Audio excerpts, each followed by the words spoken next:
Hola, ¿qué tal?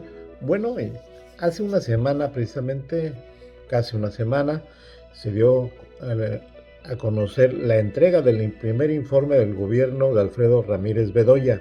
Y en ese sentido hay que establecer algunas aristas, entre ellas que ya se esperaba la ausencia en el Congreso del Estado de Michoacán, en donde fue dicha entrega, de dos grandes figuras, diría grandes, no tanto por la cuestión de estatura política, sino grandes me refiero a que su nombre resuena en Michoacán, que son el morenista Raúl Morón Orozco y el periodista Silvano Aureoles Conejo.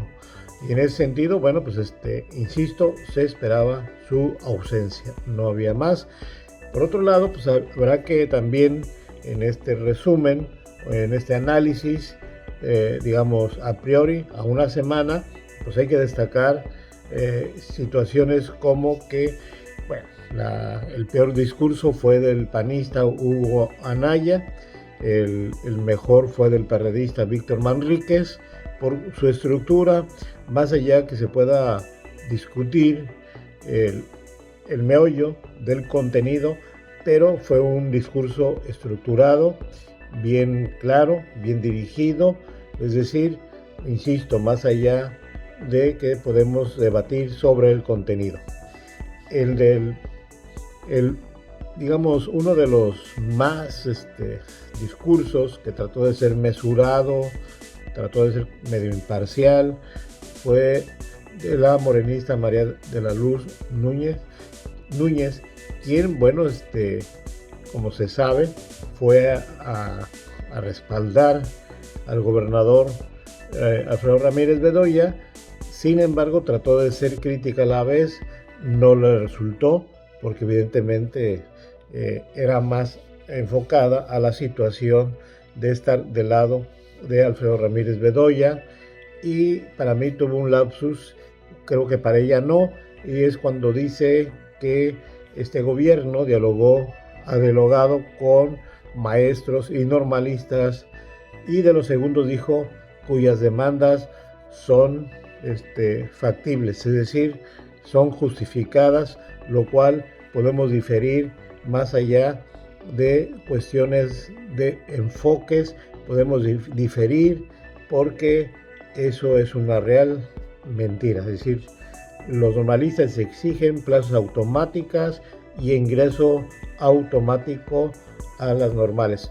Eso no está fuera de duda de que pueda ser así, sobre todo en los últimos tiempos. Pero bueno, y establecer que le fue bien al gobernador Alfredo Ramírez Bedoya. En general, las posturas de los partidos políticos en el Congreso del Estado de Michoacán fue prácticamente un espaldarazo de regular a un poco más, pero finalmente lo logró salir avante. Y bueno, podemos decir que qué bueno que asistió al Congreso de Michoacán para escuchar las posturas de los partidos políticos situados en el Congreso del Estado, lo cual debería ser algo normal. Es normal que vaya, que asista de manera institucional, de manera preponderante, para escuchar voces diferidas. Bueno, ya terminó el mes de septiembre y inicia el de octubre. Septiembre es un mes especial para Michoacán, sobre todo para la capital michoacana, pues es el festejo, el aniversario de don José María Morelos y Pavón.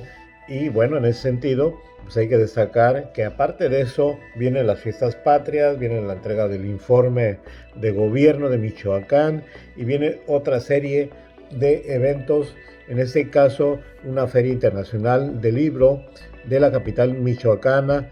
Es decir, estuvo muy movida la última semana, pero en todo el mes de septiembre fue en demasía mucha hiperactividad.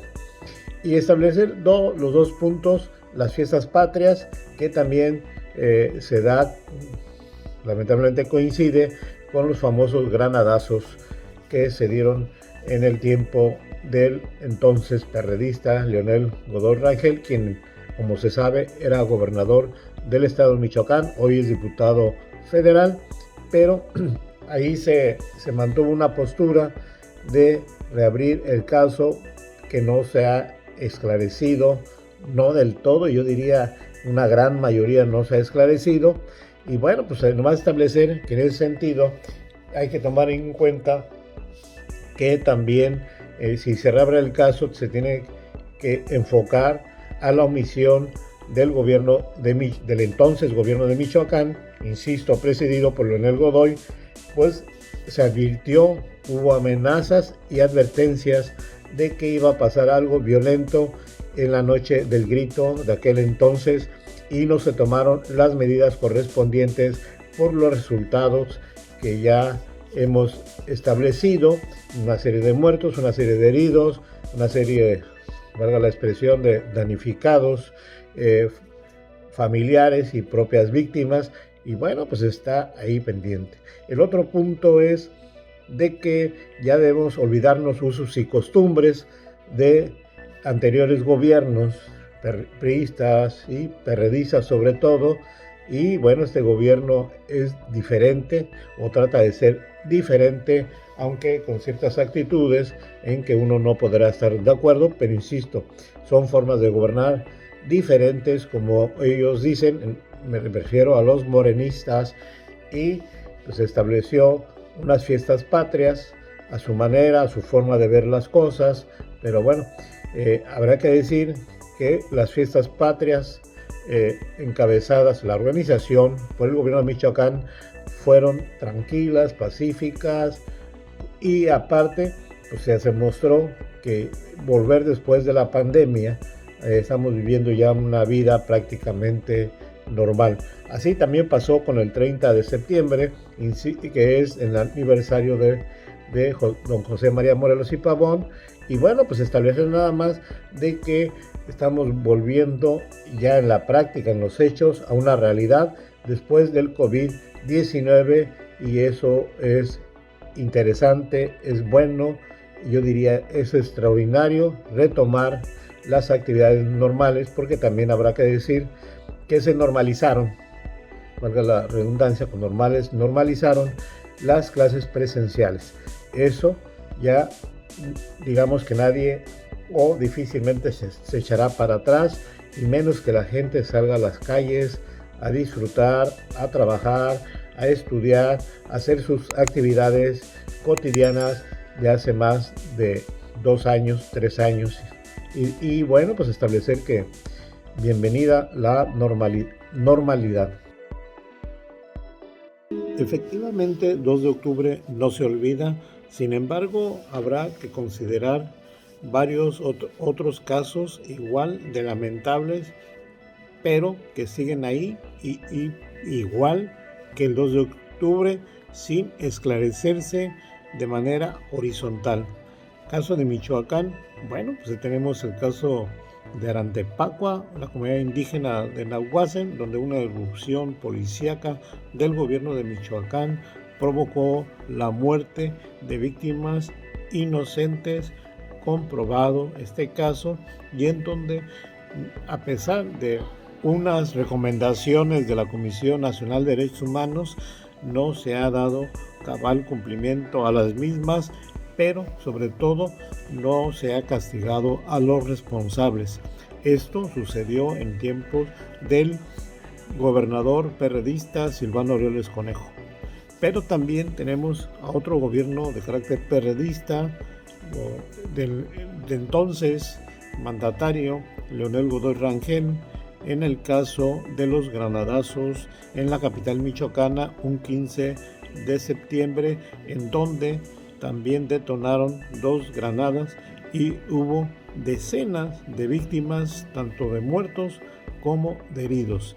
Y en ese sentido, bueno, pues hay que especificar que también el propio exmandatario, hoy morenista, diputado federal, Leonel Godoy Rangel, omitió, o por negligencia, ignorancia, o por dar sin sentido una serie de advertencias y amenazas para ese día, y lo cual Es evidente que no se tomaron las medidas de seguridad correspondientes e incluso hasta suspender el grito patrio. No fue así y bueno, ya tenemos las consecuencias y nos han esclarecido esos hechos. Y eso nomás por poner dos casos michoacanos, pero hay otro que lamentablemente no se llegó al fondo del asunto y fue cuando en una irrupción armada de las fuerzas federales apoyadas por los estatales irrumpieron en la siderúrgica Lázaro Cárdenas, Las Truchas, allá en el puerto de Lázaro Cárdenas, y murieron cuando menos 2 mineros. Era en los tiempos del gobernador experredista, hoy morenista, Lázaro Cárdenas Batel. Así las cosas.